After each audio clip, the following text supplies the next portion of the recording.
رب ہب لی من الصالحین، ایک دعا اور نکل آئی اس وقت سے، اے اللہ مجھے صالح اولاد عطا فرما۔ 80 برس سے تجاوز ہو چکی تھی عمر،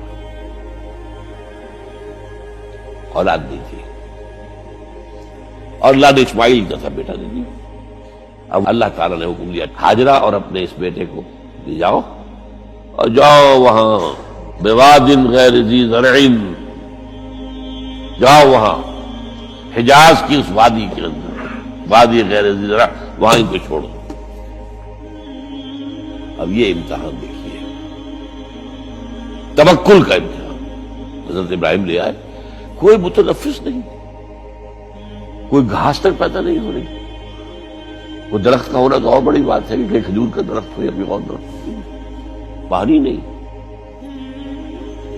پانی کا ایک مشکیزہ تھا ابراہیم کے پاس، وہ چھوڑ دیا، کچھ کھجوریں تھی وہ دے دی اور چلے۔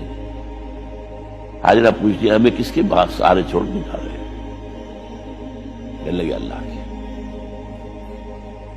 یہ ہے توکل، اللہ کا حکم ہے، دعائیں مانگ مانگ کر رب ہب لی من الصالحین فبشرناہ بغلام حلیم۔